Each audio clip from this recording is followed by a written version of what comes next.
Howdy, I'm Hiron, and recently-ish, I completed the entire Bestiary in Fisch, and then a day later they added more fish as well as a whole new event to the game. But surely that can't happen a second time while I'm making this video, right? Before I jump in, of course, I want to thank my YouTube members, so thank you to my super fans, Jet and Makeshift, and that's it, yeah. If you want to support this channel, you can either subscribe for literally free, and the button is right there, or you can drop some spare change on a Roblox YouTuber and become a YouTube member. It's completely up to you. Anyways, welcome to Fisch.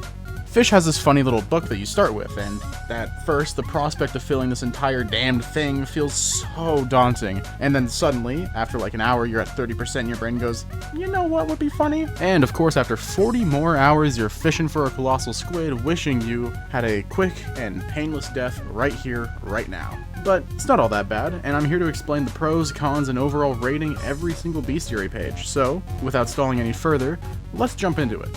At the time of writing this, there are 10 pages of the bestiary, not including the alt tab, because why the hell would it? You don't call the entirety of Hot Mess, Diary of a Wimpy Kid, Book 19, Diary of a Wimpy Kid 19, Volume 19 a page. That wouldn't make any sense, so we're sticking with 10. I will be rating each page by its location, ease of access, time to generally complete, and profitability, all into one overall rating because too many words gets confusing for my little scythe lover brain. A higher rating means how much I'd be willing to complete this bestiary entry again if my bestiary were suddenly wiped, and of course a lower means I'd rather close the game than go farm there. So, with the rating system laid out, let's start off with the largest and most problematic, the ocean.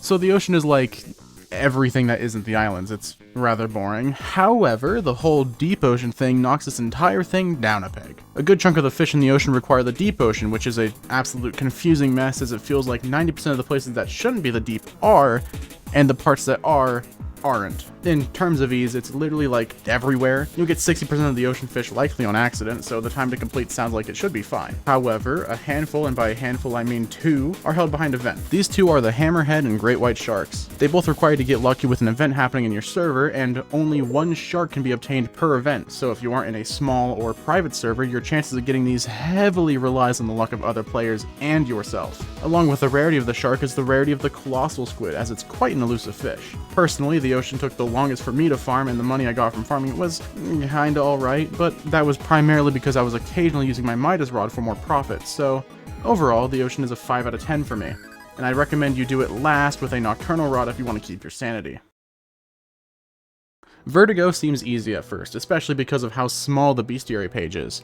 However, believing it to be the easiest is a grave mistake. So, first step is to find a strange whirlpool, which they are practically everywhere with how frequently they appear. Upon jumping in, you must drop a little bit further and arrive at your new home for the next, probably 20 minutes. Honestly, you'll finish the first few fish super easy, and thanks to the smaller size of the bestiary, it feels like you're done in no time. You drop the legendary, which is a low rubber ducky, and wait a second, where's the mythical? Well, the isonade is only obtainable via fishing into the whirlpool itself, not inside of Vertigo. The isonade is incredibly elusive, which is a struggle considering the whirlpool can go away and move around, meaning fishing mindlessly in just one spot will just not cut it. I rank the Vertigo a solid 6 out of 10, but then I'm instantly dropping it down to 4 out of 10 because of the isonade. Then I'm bumping it back up to 6 out of 10 because the rubber ducky can be clicked, which makes a squeak noise. Terrapin is, in my opinion, the real easiest island to complete. The bestiary size is fine, all the fish are easily accessible as well as easily fishable. Their minigames are simple, there's no mythicals, but sadly there are no real valuable fish found here, so it's a bit boring in terms of cash farming. The time to complete is insanely quick, with the ohm usually being the only difficulty, so overall this is a quick rating, but I'm giving the Terrapin an overall 7 out of 10. But if you want money, this place is so mid it's unbelievable. Never go here for anything other than bestiary, honestly. Sunstone is, something. Similar to Terrapin, this island doesn't have any difficult fish, nor does it have any mythicals. It's boring in its own right, however the value of the legendary fish is seemingly better than Terrapin as the ohm doesn't exist here and the size of the fish is fine. The profitability is decently high, especially because of the common crate abundance here with the magnet rod, bringing our grand total of ranking up to an 8 out of 10. Snowcap is where the mythicals become absolutely abundant, with the ringle and glacier fish existing here. The only rough part of this place's farm is the nefarious truffle worm bait required for glacier fish to be more common, which I don't even have to get a screenshot of, so Duke Fishron jump scare, I guess. Anywho, the profit here is actually rather high considering you get both snowcap and deep ocean fish while you're in the water cave, but the profitability kind of sinks in the pond when you're going for the pond emperor. All the money comes from the mythic and legendaries you can get here, and you know I love making money. The difficulty of fishing here is relatively high as the mythicals definitely put up a fight, and the fact that this is the deep ocean and the colossal squid is just existing makes fishing here difficult but definitely profitable. The overall rating I give Snowcap with all this in mind is a 7 out of 10, but the profit here is quite nice and could bump it up if I felt like it. Roselet Bay used to be super mid, however with a more recent update to the game, Roselet got its own legendary and mythic, so my rating is much higher than it would have been. Fishing the center coral reef is honestly just such a vibe. It's nice to vibe here and you get fish here super early and make a nice early game money. Along with this, you have all the necessities here and a few rods for progression if you need them at the time. However, this isn't all sunshine and rainbows, as the early game is where this place belongs and will honestly stay. The money for people going above 30k cash is subpar, but overall I'd give this entire island a 5 out of 10, bumped up to 6 out of 10 primarily because of the pufferfish also being squeakable. Now, the last entry I was complaining about money. However, the older brother of Roselet is the volcano up the hill. This fiery pit requires a pufferfish, the thing I mentioned earlier, and this pufferfish must be brought to this little fella named Orc. The magma rod is then given to you and is the only rod that can fish in the lava here. It's not an amazing rod, but oh my god is the volcano great. Small page, good money, easy to fish here since you just need a pufferfish. 10 out of 10 all around.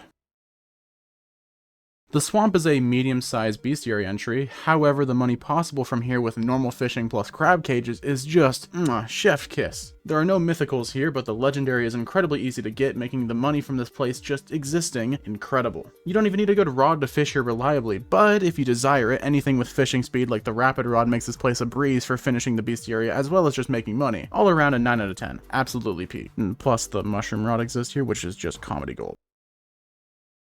This place sucks. It's miserable. There's 1,000 different places I'd fish before fishing here again. Take that with a grain of salt, as this is a starting island. The money is bad, the bestiary is kinda annoying to finish, and overall is just a slow and not at all profitable island, considering it's the first place you can be though. This is fine. The mythical is pretty easy to get, so finishing this page is super simple and goes by really quick. Overall, I rate this a 7 out of 10. It's a boring bestiary, but it's fine. You don't need cool stuff on the starting island, and you gotta keep it simple. Quick, easy, money's kinda mid, but whatever. Ugh. Keeper's Altar. This place is miserable, or at least it used to be. I haven't fished here since I completed the bestiary page, so I didn't actually know that this place was improved since then. The risk of falling was high, multiple fish are very annoying to get with overly tough minigames. There's no mythical here, but honestly I wouldn't have finished the bestiary if there was. It costs 400 credits to even fish down here, so it's just not a fun experience overall. 0 out of 10. Alright, 6, so that should be all of the pages. What? No, now I gotta finish the new Halloween update. Right, yeah, that's what this is. Wait, no, this this can't be possible. There's this. You can't do this to me. What is this place?